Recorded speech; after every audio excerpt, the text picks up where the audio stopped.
Today, we're going to talk about all things spouse benefits. We're going to talk about current spouse, divorce spouse, what's called independently entitled divorce spouse, survivor benefits, also called widow benefits, widower benefits.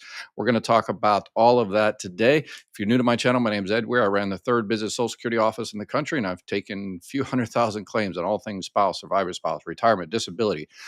This is also a live Q&A. I'm going to talk about spouse benefits and everything for probably about 15 or 20 minutes, and then I'll open it up for a Q&A. And because there's always tons of individual questions in terms of Social Security spouse benefits, there's exceptions to the exceptions, the exceptions. If you're not able to answer if I'm not able to answer your question today during the live Q&A, please put it in the comments below. And then about 2 or 3 weeks from now, I will do a follow-up to this video, and I will answer as many questions that you have in the comments. So just ask your question there, and just watch for my video that comes out in a couple of 3 weeks, and I'll answer as many as I can. Hopefully that also applies to your particular exception as well.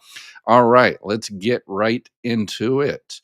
All right, we're going to talk about so spouse benefits, when to file and when. So when to file is in terms of surviving spouse benefits. You can start surviving spouse benefits as early as 60 years old. I see too many people say, I'm going to go ahead and file for surviving spouse benefits and I have to wait till I'm 62. No, 62 is for spouse benefits, regular spouse benefits, when as Social Security calls it, the number holder is still out there alive and kicking. Then those benefits you start at 62. Surviving spouse, 60. Regular spouse benefits, divorce spouse, current spouse benefits, 62. And then there's another category as well. It's called DWIB, disabled widows benefits. So disabled widows benefits is if you are, as the name implies, you're a widow and disabled. That is between the ages of 50 and 59 years old. So I see a lot of people out there doing the wrong things at the wrong time, and therefore they're not getting the right benefits they're entitled to. Social Security, unfortunately, is way, way understaffed. And I've already seen some comments where people have been waiting on hold for 3 hours. Okay. All right. So that's when you can file for those benefits. And then what about when can you file for those benefits? That is in terms of putting an application. So you're 60 years old or 62 years old. When should you go ahead and file? About 2 or 3 months before you want to start your benefits. That's usually plenty of time. With spouse benefits, you can do it online. Disabled widow benefits, survivors can't really do that online yet. As of today, they're always trying to upgrade the system and make it easy. So again, so we're talking spouse. Let's get into a little bit of the spouse benefits. So if your current spouse, you have to file for benefits on your own record, and then you get benefits on your own record. You start those benefits if you're entitled. If you're not entitled to benefits on your own record because you never paid, that's fine. Then you go ahead and file for a spouse benefit. But the current spouse, if you're filing on a current spouse or a divorced spouse, well, on a current spouse, let's stop it. Let's stick with the current spouse. On a current spouse, that person has to be receiving benefits. Okay, so if you're currently married to the person, you file for benefits on your own record, and then you can file for benefits on your spouse's record, but they have to start benefits. There was a system back before 2016. They passed a law where you could not, but the law has changed. Long story short, divorced spouses. This is called independently entitled divorced spouse benefit. I know it's a mouthful. Basically, you start your benefits on your own record as normal. And then even if your ex hasn't filed for benefits, you can file for benefits on that person's record as long as that person is at least 62 years old. So if you're 62, at least 62, they're at least 62, even if they haven't filed for benefits. And this is, so many people are losing money because they don't know this. And unfortunately, I'm telling people this, they're going to the local Social Security office, and the person at the front window who is not and most of the people at the front window are not what's called a Title II claim specialist, a specialist in retirement. And they're telling, oh, your ex has to file for benefits first. No, that is 100% incorrect. as long as your previous spouse is 62. And another category is to be eligible is you had to be divorced from that person for at least 2 years. The final divorce has to take place 2 years prior. So that's independently entitled divorce spouse. And with any type of spouse benefits, current spouse, divorced spouse, your benefits have to be less than half of theirs in order to you get money. So I see people all the time and they say, well, yeah, I was married to the person for 10 years. They make more than I do, but I can't get benefits. Why was I denied? Well, because their benefit has to be twice your benefit amount. You get your full benefit amount when you wait for your full retirement age. You get 50%. So if your spouse's full benefit amount is 2,000, then you're entitled to 1,000. If you wait until your full retirement age, you'll get the 1,000. If you start your benefits a little early, you get a reduced amount. But remember, you always have to file for benefits on your own record first. All right, what about survivor benefits? Survivor benefits is not 50%, it's 100%. And there's another thing that a lot of people are losing money on is they call up, sometime and they say, hey, am I entitled to any spouse benefits on my divorced spouse record? And they say, no, you're not entitled. What the Social Security employee, hopefully they should continue and say, you're not entitled to benefits now because that person's benefit amount is not twice yours. However, if that person should ever pass away, those calculations go out the window. Now you're entitled to 100% of those benefits. So if your deceased spouse's benefit amount was $2,000, you're entitled to that $2,000 if you wait until your full retirement age. And there's other small little things on survivor benefits. Survivor benefits are rather difficult to calculate because it really depends on when your deceased spouse took their benefits. If they took their benefits, if they took it early, took it late, took it delayed, if they were receiving disability benefits. So I talk about more detail on survivor benefits on other videos as well. So survivor benefits, you're entitled up to 100%. What kind of documents do you need? Start benefits on your own record. Sometimes you need a birth certificate, sometimes not. They changed the law on that a little while ago to make it easier. But if you're talking about a divorced spouse, you need to prove that 10-year marriage. So we're talking a marriage certificate and a divorce decree. And here's something that a lot of people get wrong and that are losing money, that there is something that the ex-spouse or the ex-spouse's lawyer put in the divorce decree that says, hey, you'll never get, my 1972 Chevelle, and you're never going to get my Social Security retirement. Well, can't help you with a Chevelle, but that whole Social Security retirement stuff in your divorce decree means nothing. So there's a lot of people out there that are struggling and say, well, I can't get those benefits because I gave up that right in the divorce. No, that has no relevance whatsoever. Social Security doesn't care about that. When you go to prove your 10-year marriage, Social Security looks at the marriage certificate, looks at the names, looks at the date you married, looks at the names on the divorce decree, the date you divorced, and that's it, done. So they don't look at anything else. How do I know? Because I've done it a few 100,000 times. There's an exception. What I say about exceptions, 10-year marriage. People always say, what about 9 years and 11 months and 30 days? No, so it's got to be 10 years. Common law? Yes, possibly, depending on your particular state, because marriage is a state, law. Those are state laws. Social Security has to abide by state laws. So if your particular state and whenever common law marriage, you held out as a husband and wife, those particular years, because sometimes states change, in the 60s, particular state, recognized common law and then they changed it that they didn't. So how do you know? You just reach out to Social Security. If you think your state had a common law marriage and were holding out as a husband and wife, then contact Social Security. They have all of the state laws in their 20,000 pages of policy. And so they can help you out there. What about the 10-year marriage itself? Here's something, another exception. You can add two periods together. If you were married to one particular person, and you were married to that person for 5 years, got divorced, but then you remarried that same person by the end of the next calendar year, and this 5% of people out there remarry the same person. I had to check. Um, but if you remarried the same person by the end of the next calendar year, and were married for at least another 5 years, Social Security can actually add those 2 times together to equal the 10 years. All right. So you need, documents, terms, marriage, divorce, your birth certificate, and all of that. What about spouse to survivors? So I just talked about that a little bit. If you're collecting spouse benefits, if you're already collecting spouse benefits on somebody's record and that person passes away, generally your benefits are automatically increased from the 50% to the 100%, from up to 50% up to 100%. Again, depends on when that event happens. So if you're past your full retirement age, 100% automatic, you don't have to do anything.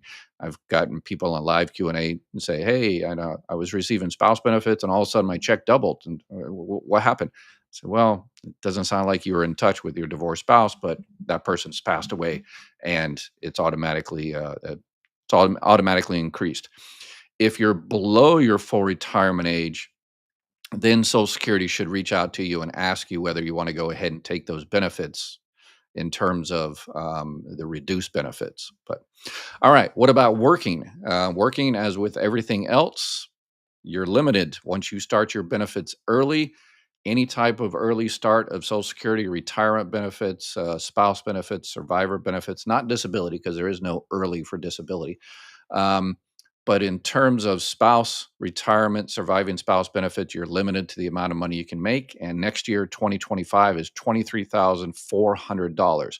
Anything over that, just like regular retirement benefits, Social Security holds back $1 for every $2 you go over. Okay. But there is monthly versus annual. The first year you collect your Social Security check, they can switch to a monthly. So let's say you want to start your spouse or survivor benefits or retirement benefits or anything starting in July. And then up until June, you made $1 billion. That's obviously over 23,400, right? Doesn't matter. Social Security doesn't care. The month you start your benefits, then you have to limit your earnings for that particular year. This year it's 1,860.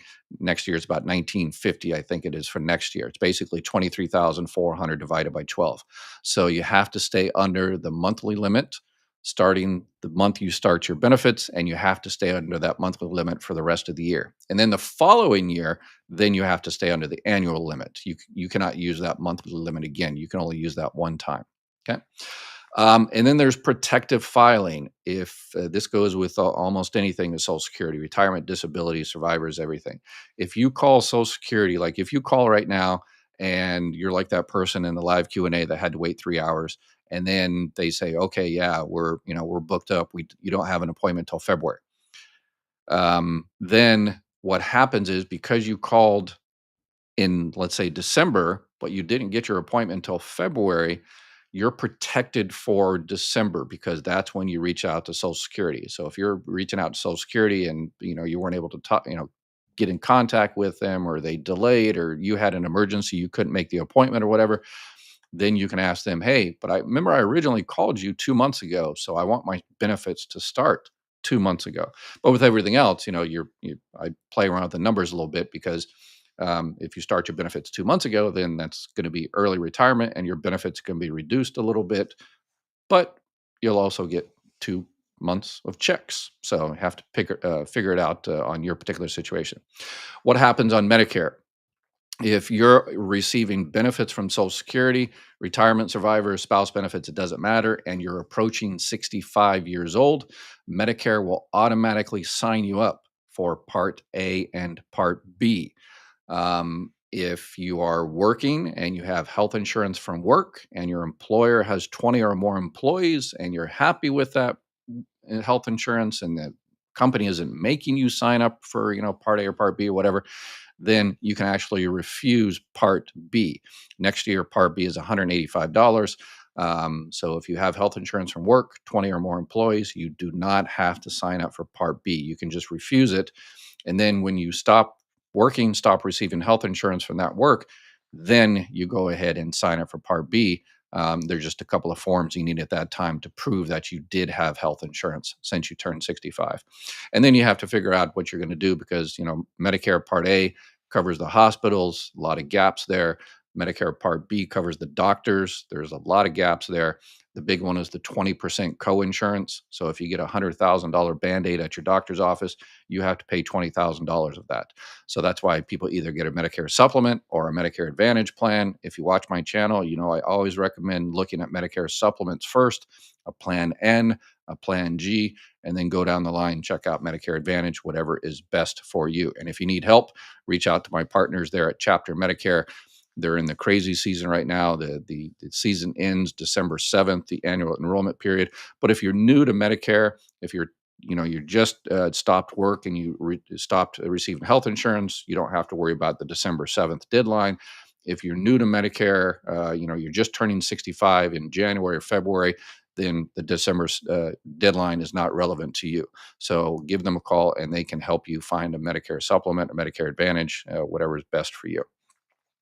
So full retirement age is when you can get your full benefits amount. Again, the full 50% or the full 100% in terms of survivor benefits. And also at full retirement age, it doesn't matter how much you make anymore. You can go back to making $1 billion a month, and Social Security doesn't care. So there is no work limitations once you hit your full retirement age. And what about delayed retirement credits? So delayed retirement credits are, as the name implies, credits you get for delaying your retirement. So your spouse, deceased spouse or something, if they waited till after their full retirement age, the max you can wait is up to 70 years old. At 70 years old, you stop getting those delayed retirement credits, and those are 8% per year. So let's say at 67, say your full retirement age is 67. If you wait till 70, that's 3 years, every year you get 8%. So if your benefit amount at 67 is 1,000 and you wait till 70, guess what? Your check is going to be $1,240. A lot of people mistake that their current spouses or the divorced spouses get those delayed retirement credits. No. If you waited till 70 and you're still alive and kicking and your spouse or your ex-spouse files for benefits, they don't get your full benefit, that delayed retirement credit extra kick. They do when you shuffle off your mortal coil. So survivors do receive those delayed retirement credits. So people call me all the time and says, I just checked and my spouse's benefit is way, way over twice mine, but they said I'm not entitled. Well, did your spouse wait after their full retirement? Yeah, they waited till 70. So their benefit is over $4,000, over $5,000. Uh, you don't get that unless they summarily kick the bucket there. So the delayed retirement credits only go to surviving spouses.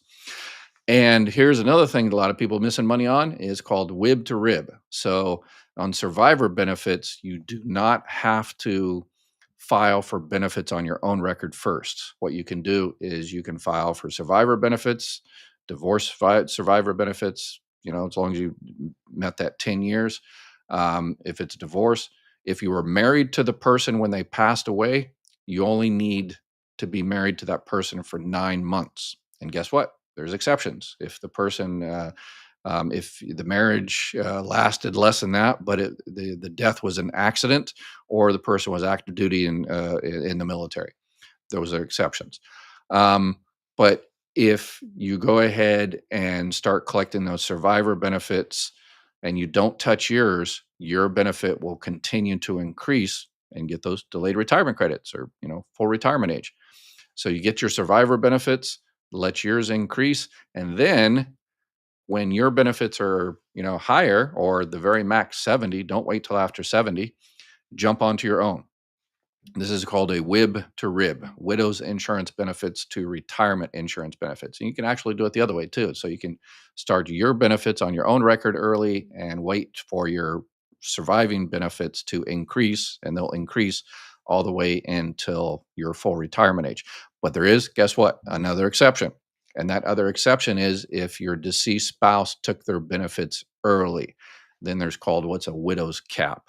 So if your deceased spouse took their benefits early, 62, 63 or so, then your surviving spouse benefits won't increase past about 62 and a half.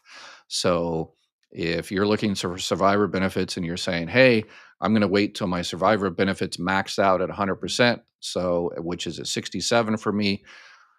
But if your spouse passed away early, or took their benefits early, then you're losing money. You need to go ahead and call Social Security and find out whether you're going to be maxed out at 62 and a half.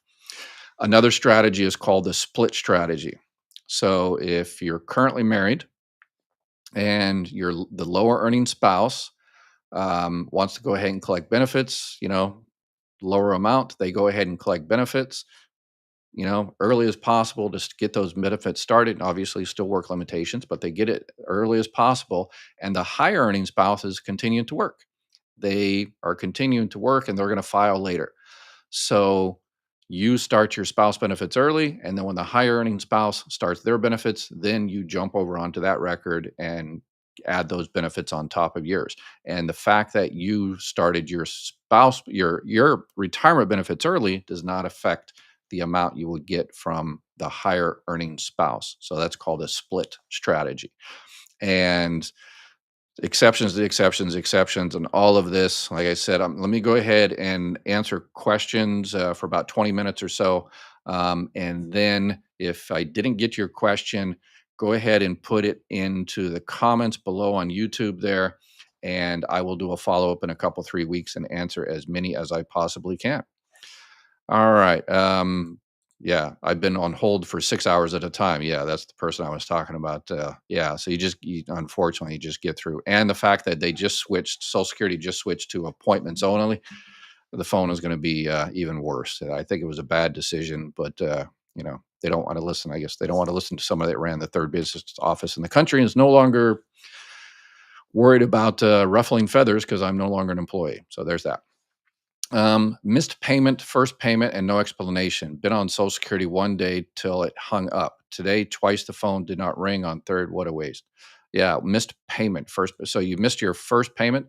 Remember, Social Security always pays a month back. So if your benefits, you're intending to start your benefits in January, so your January check comes in February. The February check comes in March. So yeah, perhaps that was the issue, or you just didn't get your first check. Can you give some better specifics on qualifying for spousal benefits? I am 7 years older than my ex. Does she get to file when I turn 62, or when she turns 62, or wait till I reach full retirement age? Yeah, so she has to file. So wait a second. Qualify. Okay, this is your ex. Okay, so she has to file for benefits on her own record at 62 is the earliest she can do it. And then she can file for benefits on your record.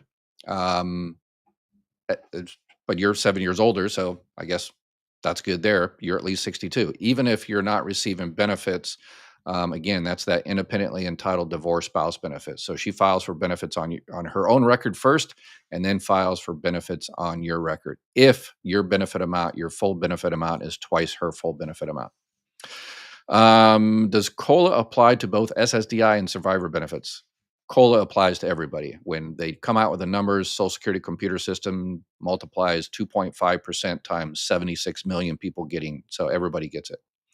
I received a notification on increase only on survivor, not an SSDI. Yeah, so it's basically the same thing. Yes. So your survivor benefits, if you're receiving survivor benefits, it was above and beyond disability. That's the only reason you receive survivor benefits if you're on disability is if it's higher. So you're receiving an increase on the higher amount. So, state of Maryland, can someone change from a plan F with XYZ? Thank you for that. Thank you. I appreciate that. Must be a regular viewer. I always avoid company names, and so I want to stay, yeah, neutral. To another company every year near their birthday. Maryland, do they have the birthday rule in Maryland? I'm not sure. I know California. I'm not sure about Maryland. But yeah, reach out to chapter there, and they're crazy busy right now because it's we're going down to the wire, and so many people have had their plans canceled and downgraded. It's a crazy year for Medicare. Yeah, but try to reach out to them. But if you're looking to switch, okay, you're looking to what, actually, you don't need to call them now. You can do that any time of the year. If you're looking to switch to a Medicare Advantage or from a Medicare Advantage to a Medicare supplement, then December 7 is your deadline. But in yours, you're just looking to switch your Medicare supplement. You can do that 365 days of the year. So yeah, give them a call maybe December 9th. The season ends December 7th. They're going to sleep for 24 hours, and they'll be back helping people on December 9th. So I just received my, well, and but there's also the question about Maryland's birthday rule. So um, yeah, so if there's a birthday rule and it's your birthday, I'm not sure. Usually they give you like a month or two around that. Like I know California does. Go ahead and reach out to them and just to confirm. You don't want to miss a deadline there. So you don't have the December 7th deadline, but you might have a different one. So I just received my IRMA notice for 2023. I was divorced in 2023, so it is a life change. But would I be eligible for a waiver? It definitely sounds like it. Yeah, if that income was that person's, then you need to fill out an SSA 44 life changing event to get that IRMA reconsidered. And if they agree with you, then you won't get that extra premium. What just occurred to me is all these ads for Medicare don't even mention supplement plans as an option. They only advertise Advantage plans. People may not know that there is another option. Yes, because most people agents make more money enrolling you in a Medicare Advantage. It's completely counterintuitive. You're like, why does Ed recommend Plan N and G? Because those have monthly premiums, and I guess Ed is trying to make more money somehow. No, Medicare insurance agents and brokers make less money. They make the least amount of money on a plan N, and then a tad bit more on a G. But again, chapter, I leave it to them.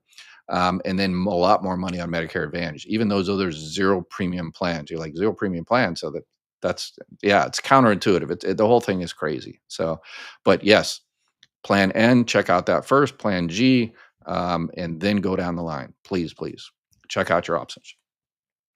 I am full retirement age, August 2025. Plan to file 3 months prior. Divorced less than a year. Married over 10 years. Ex is pulling on her own. When can she file on my record? Right after I file 3 months prior. Okay, so you're full retired. She can file on your record right now because you are at least 62 years old. Yeah, so tell her less than 1 year, married over 10 years, ex. Okay, but okay. So you're only married for 1 year, 10 years ago. So yeah, no, she cannot collect benefits because if I'm reading this right, you had to be married 10 years. And since you're not receiving benefits, you also had to be divorced for 2 years. So if I'm reading those numbers correctly there. Can my friend apply to as a retirement if she is receiving widow's federal pension? Um, yes, it really depends. The benefits will be recalculated if she's receiving the CSRS. If she's receiving FERS, the new one that started in 1980s, then there is no recalculation because she paid Social Security the entire time. When you call chapter recording, ask a question regarding Medicare, press 2, results a message to watch your YouTube and disconnects. No, it asks, are you calling to ask questions about Social Security? A lot of people calling chapter there and wanting to talk to me about Social Security. And I told them, as I tell everybody on social media out there, if you haven't read through the 20,000 page policy and you haven't adjudicated hundred thousands of claims, do not answer Social Security questions. So they just help with Medicare plans, Medicare supplements, Medicare Advantage, Part D. So yeah, so too many people are calling them and asking them, "Oh, when can I start my survivor's benefits?" And I told them, "Do not answer those questions because you send them to me to do the live Q&A." So that's what it is. I wish people on social media would do the same and stay in your lane. That's why I don't talk about IRS type stuff, and because I never worked at the IRS. And so if you ask me an IRS type question, I say, yeah, sorry, I can't help you. If I'm younger than 65, do I get the $3,000 benefit for Medicare, or is the benefit only for seniors on certain insurance? The 3,000. Oh, okay. Yeah, you're probably talking about those kind of scammy ads. So unfortunately, you probably saw one pop up while you're watching this video, unfortunately. Yeah, but I can't. Yeah, YouTube runs their own commercials. Um, But yeah, what those are is there are some places in the country, it depends on the particular area, that have, those grocery cards, the over-the-counter cards that everybody likes to advertise, and because they, it's like, $3,000 and free ice cream and, unicorns, and it's awesome. Call us. So you call them up and they ask you, "Oh, do you live in South Tampa, Florida?" "No, I don't live in South Tampa." "Well, then, yeah, sorry, you don't get it." So they just it's kind of a bait and switch type thing. But they do exist, in whatever parts of the country. There's $100 here and $200 there, and gym membership there. So it really depends. Those are based on Medicare Advantage plans, and all Medicare Advantage plans are different depending on particular areas and what type of plan you have. If you have Medicare and Medicaid or whatever the case may be, but they do exist. They do exist, but it really depends on where you're at. But yeah, they people advertise them and kind of suck you in there. So if again, if you want to see if there's one available in your area and review your plan for 2025, reach out to chapter there. I'm going to jump around a little bit in your question. I just qualified for SSDI. Does my wife, who never worked, get anything? I have a 15-year-old son as well. So, well, I guess number one for congratulations on finally getting it approved for SSDI. I'm sure it took forever and a day. I apologize for that. Shouldn't take that long. All right. So, your 15-year-old son, yes, absolutely. If you're receiving disability benefits or retirement benefits, if you have a child under the age of 18, they are entitled to benefits on your record, up to 50% of your full benefit amount. And they'll get it until they reach 18. Then it'll automatically stop. But if they're in high school, it'll continue until they graduate high school or 19 and 2 months. Or if they're become disabled before the age of 22, then they can get benefits conceivably for the rest of their lives. Your wife can get what's called auxiliary child and care benefits, but she can only get those until your child turns 16. So I would definitely jump on those right now. So she can get a check as well because she is home. Sounds like she's not working. Even if she is working, as long as she stays under the annual earnings limit, she can get child and care benefits. So definitely reach out. When they approved your disability benefits, they should have went ahead and also took a claim for your child. And then sometimes they miss the child and care thing, but they won't because you will tell them. Call them up and say, "Hey, I want to file a claim for my child and for my wife." And then, yep, you'll get it done. Let's see. All right. Uh, my wife worked 9 years at a non covered job. She's 62. Our local Social Security office is telling her that because she is eligible to start receiving a pension now, she can never get spousal benefits. Um, that is basically, um, it's called a government pension offset. So if your wife worked at a place that did not pay into Social Security, she decided not to be part of the Social Security system. So anything she receives from that non-covered pension, two-thirds of that will offset what she receives from Social Security. So she's not. It's not that she's not eligible. It's just that maybe it'll be completely offset and she won't receive anything, which I guess is bureaucratic talk for not being eligible, right? I have received a survivor's benefit since I turned 60. I'm turning 71. Still have not claimed retirement. Would it be better off if I switch retirement benefits? Um, well, that's that WIB rib thing. So I would definitely call Social Security immediately and see if your benefits have increased to more than what you're receiving on survivor benefits. The Social Security office, your local office, is supposed to do this. They're supposed to send you, it's called a WIB rib letter. In my office, we had about 100 employees, and we had one employee that ran this list every month or 3 months, and they sent out letters to people and says, "Hey, you've been receiving survivor benefits for a while, but did you know the benefits on your own record is more? You have to file a claim. Come on in, or call, and we'll get you set up." But sometimes the letters don't go out, or they get misdelivered, or you move, or whatever the case may be. So call Social Security and say, "Hey, any more money on my record?" And if it is, then yep, then you'll do it to it.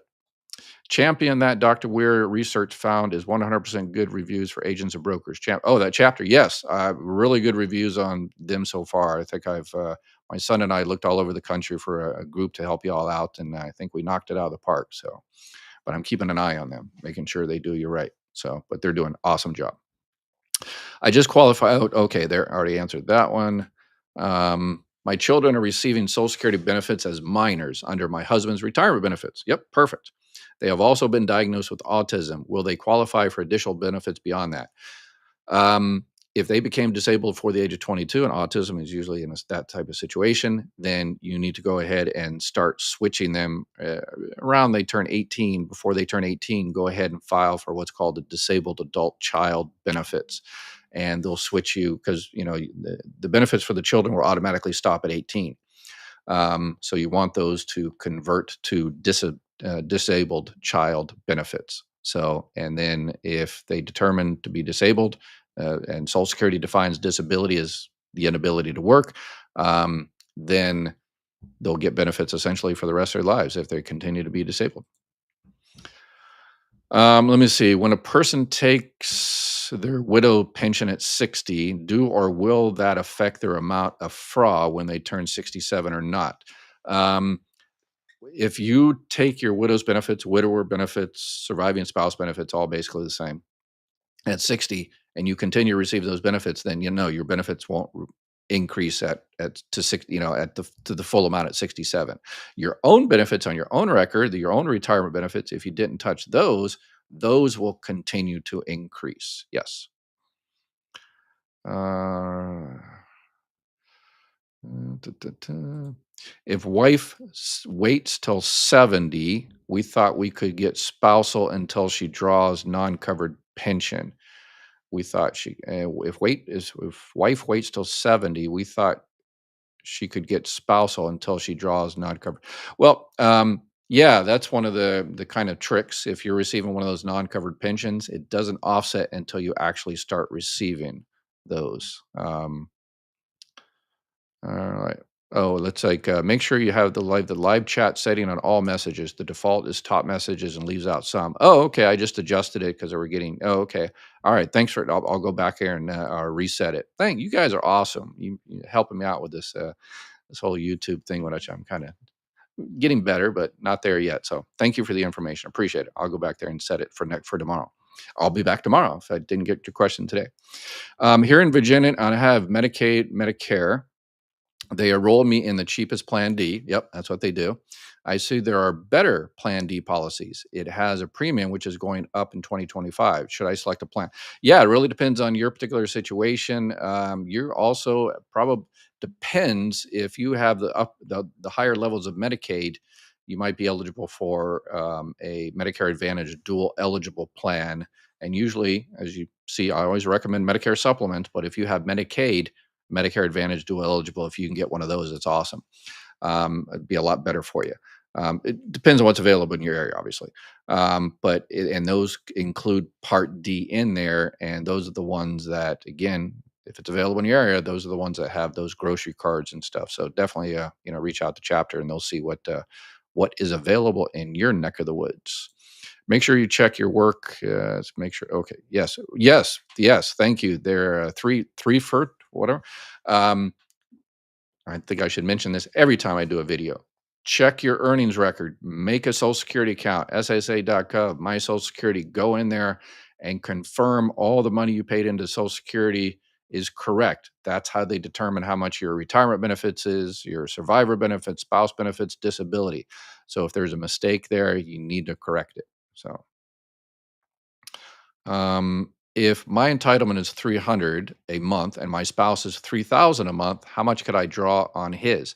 So, my yours is 300, so 3,000. So if you're talking about the full retirement age, so you're conceivably eligible for 1,500 and you're receiving 300 on your own, so you could get 1,200 from his. So basically you continue to get your benefits on your record, the 300, and then you get another 1,200 from him for a total of $1,500. If again, we're talking full retirement age. All right. I'm ready to start Part B for January 1st. What do I need to do? And since still in IEP, do I still need to do that additional form? My work insurance ends the end of this month. Oh, okay. So you're turning 65 and you're abandoned in your employment. All right. So yeah, if you're in your initial enrollment period, then you don't need to do those extra forms. Um, so yeah, you're starting your thing in January.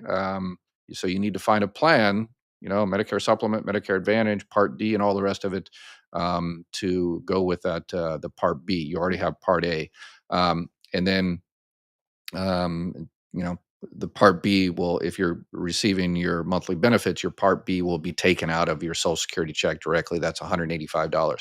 So you can reach out to Chapter there. Um, Probably wait until December 9th. Give them a call December 9th and go over all your options, for starting January. And that's plenty of time. Plenty of time. Does the survivor benefits get the 2.5? Yep, everybody gets it. My wife was getting SSI, then she died. I'm 60 on SSDI. Can I get survivor benefits? If all she was receiving was SSI, there are no survivor benefits with SSI. That's the supplemental security income. That's the welfare based program. So, unfortunately, yeah, there's no survivor benefits there. Um, but maybe she was receiving SSDI or retirement benefits and SSI, or she was receiving SSI because she wasn't currently insured for disability. So that's why she wasn't receiving disability or something. So there's exceptions there. So I would call Social Security and yeah, check. It doesn't hurt. Unfortunately, I have to sit on the phone forever, but call them up and say, hey, wife just passed away. The notification of passing is automatic. The states automatically, the coroner's office and every funeral homes notifies Social Security automatically, and so I'm sure that the last benefit was ended. But yeah, reach out and see if you're entitled to that lump sum death payment, the $255, and see if there's any monthly benefits. And let me write down live chat fix. All right, I'll forget there. All right. All right.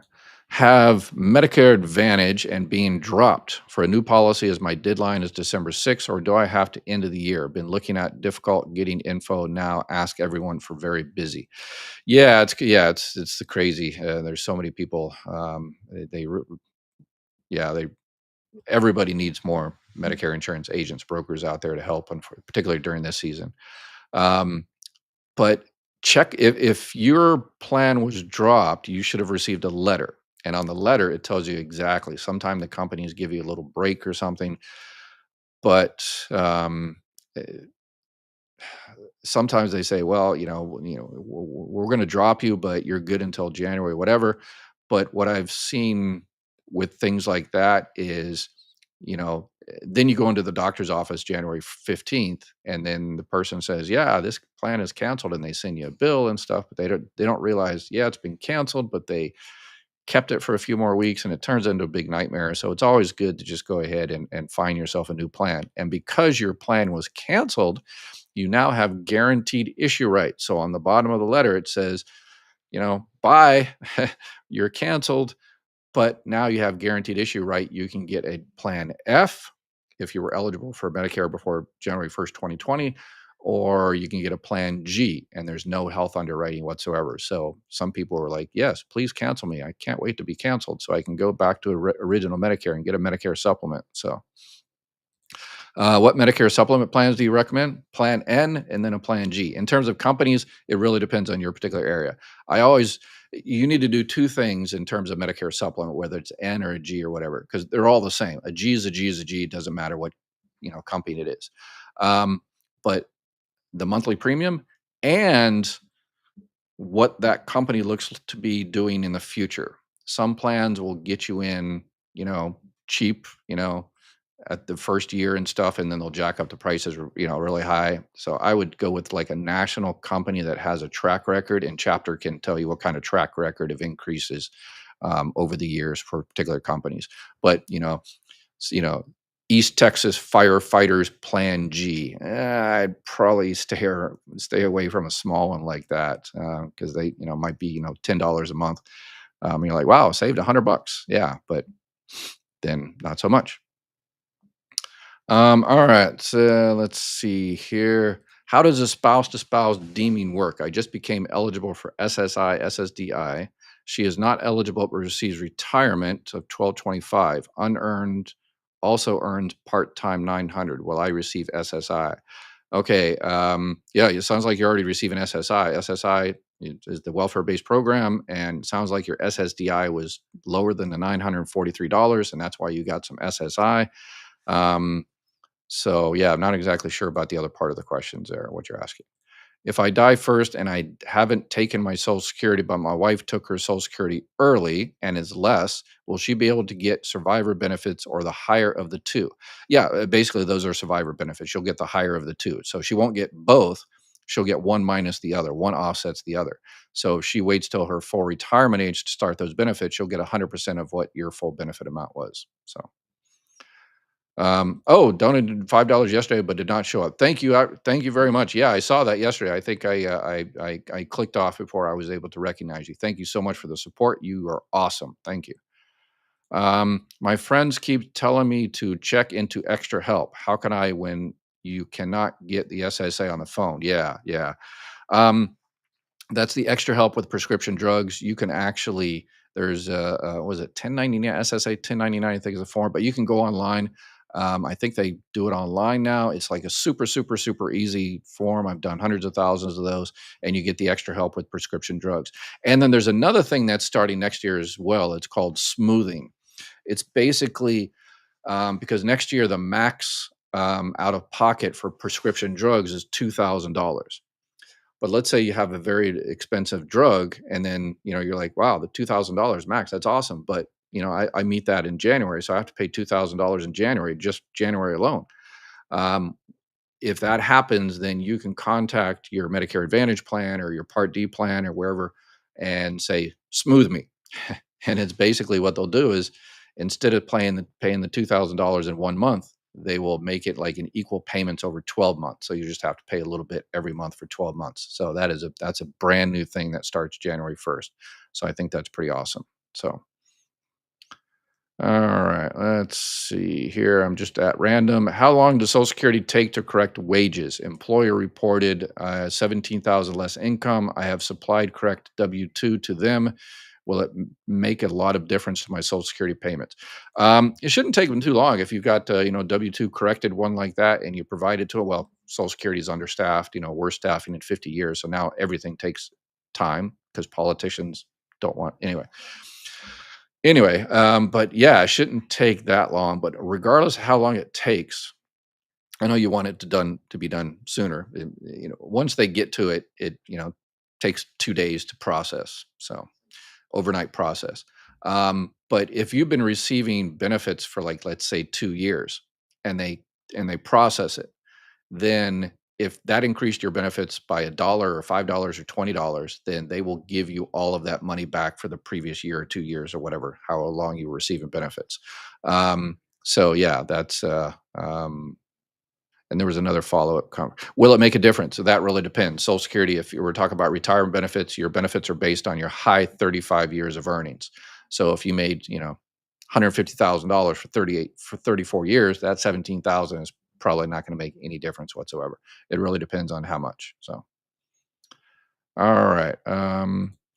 If you collect off of one spouse, but then another spouse dies, can I switch spouses to collect widow benefits off that other spouse? Yes. Yes, you certainly can. Or are you locked into whichever spouse you chose first? Nope. If you're receiving, just regular divorce spouse benefits on the second spouse, and then the first spouse passes away, you can switch to the other one. Yep. Chapter hooked me up with a Gold Plus plan, and I finally got my benefits card today. Thank you, Charles. Charles, all right, good deal, awesome. Thank you for the feedback. All right. Why doesn't Social Security accept veterans health care as credible health care? They are both government programs. I know they accept Part D. Yeah, yeah, I agree. It's kind of crazy. But yeah, so you still have to get Part B. But check out the Medicare Advantage Part B give back. And there's ones, kind of directed at veterans. They call them honor plans or patriot plans. So they can pay for part of your Part B. That's probably why you don't want Part B is because you have to pay the $185. But if you get one of those Medicare Advantage Part B give back, there's zero premium, most of them, And depending on your area, they might pay 50, 100, or all of your Part B. So you get your cake and eat it too. So there's that.